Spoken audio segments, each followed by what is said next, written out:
हरे कृष्ण। भगवत गीता पढ़ने से हमारे पितरों का बहुत भला होगा। कैसे? ध्यान से सुनिए। एक बैल था जिसके प्राण छूट नहीं रहे थे। ये जो हम आपको कथा बता रहे हैं, ये पद्म पुराण में भगवत गीता के पहले अध्याय का महात्म्य है। आइए सुनते हैं कि गीता से हमारे पितरों का कैसे भला होता है।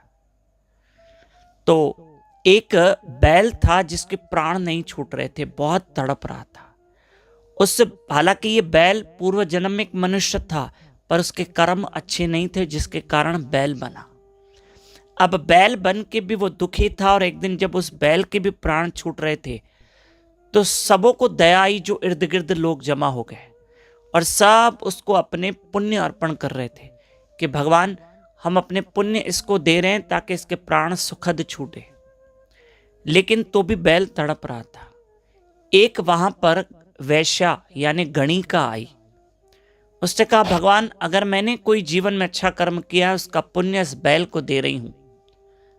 इतना कहना कि उस बैल के प्राण छूटे, और वो बैल अगले जन्म में एक ब्राह्मण के घर जन्म लेता है। वो बैल योनि से छूट गया। वही बालक जब बड़ा हुआ तो उसे पूर्व जन्म का ज्ञान था कि मैं एक बैल था और एक गणिका ने अर्थात एक वैश्या ने मुझे अपने पुण्य कर्म दिए थे। तो मैं पूछूं तो सही, उस गणिका ने कौन सा अच्छा कर्म किया? वो ब्राह्मण पुत्र जाके उस गणिका के घर में गया और पूछा कि देवी, आपने ऐसे कौन से कर्म किए हैं? तब उस गणिका ने कहा कि मेरे पास एक तोता है पिंजरे में। ये तोता दिन भर कुछ बोलता रहता है, जिसको सुनकर मेरा हृदय पवित्र हो गया है, मेरी पाप की वृत्ति समाप्त हो गई है। मुझे लगता है कि ये तोता कुछ खास बोलता है, जिसके कारण मेरी मन की वृत्ति साफ हो गई है, और वही पुण्य मैंने आपको अर्पण किए थे। क्योंकि उस ब्राह्मण पुत्र ने बताया गणिका को कि मैं वही बैल हूं जो आज मनुष्य रूप में आया हूं, और आपके पुण्य देने से मैं बैल योनि से छूट गया। पर गणिका ने बताया कि ये तोता कुछ बोलता रहता है, बस मैं वही सुनती हूं दिन भर। तब ब्राह्मण ने तोते से पूछा, क्या बोलते हो? तोते ने कहा, मैं रोज भगवत गीता का पहला अध्याय पढ़ता हूं संस्कृत में, और ये गणिका सुनती है। इसकी मन की वृत्ति साफ हो गई गीता सुन सुन के, और यही पुण्य आपको अर्पण किए तो आप बैल योनि से छूट गए।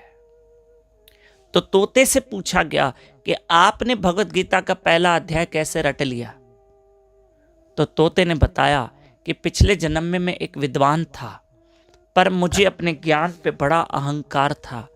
मैंने एक बार अपने गुरु की भी निंदा की थी, जिसके कारण मुझे अगला जन्म तोते का मिला, और तोता बनके मैं भटक रहा था। मैं रास्ते में पड़ा रहता था क्योंकि मेरे पिछले कर्म अच्छे नहीं थे। कुछ ऋषियों की दृष्टि मुझ पर पड़ी, मुझे तोते को उठाया, अपने आश्रम में लेकर आए। वहां पर कुछ बालक गुरुकुल में पढ़ने आते थे, और वे बालक भगवत गीता का पहला अध्याय संस्कृत में पढ़ते थे। अब मैं तो तोता था, मैं भी उनको सोच के सुन सुन के वो रटने लगा। मुझे भी लर्न हो गया, याद हो गया भगवत गीता का पहला अध्याय। एक दिन उस ऋषियों के आश्रम में एक चोर आया, जिसने मुझे पिंजरे के साथ चुरा लिया और मार्केट में मुझे बेचा, बाजार में बेचा तो इस गणिका ने खरीदा था। पर ये गणिका जब मुझे अपने घर में लेकर आई, तब मैंने इस गणिका के घर में ये मैं पहला अध्याय, क्योंकि मुझे रटा हुआ था गीता का, तो मैं वो बोलता रहा, और ये गणिका सुनती रही, और आपको भी पुण्य अर्पण किया, और गीता से आपका भला हो गया। मुझे एक बात बताओ, उस गणिका और बैल का कोई रिश्ता नहीं था, पर उसने गीता पढ़ी, बैल को अर्पण की, बैल की सदगति हो गई। अरे सोचो, अगर हम रोज इन पितृ पक्ष में भगवत गीता पढ़ेंगे, अपने पितरों को अर्पण करेंगे, हमारा तो उनके साथ संबंध है, रिश्ता है एक, तो हमारा पुण्य उनको नहीं मिलेगा, उनकी सदगति हो जाएगी, मोक्ष गति हो जाएगी। आज से भगवत गीता पढ़िए। इन 15 दिनों में पितृ पक्ष में पूरी भगवत गीता पढ़ना, पूरी, और छोड़ना मत। और एक हाथ जोड़ के प्रार्थना कि गुरुवार यानी 19, 20, 21 सितंबर मेरे साथ लाइव रहना, शाम को 4:30 से 5:30 बजे, इवनिंग में यूट्यूब चैनल दामोदर दास पे, और श्रीमद् गरुड़ महापुराण की कथा सुनना।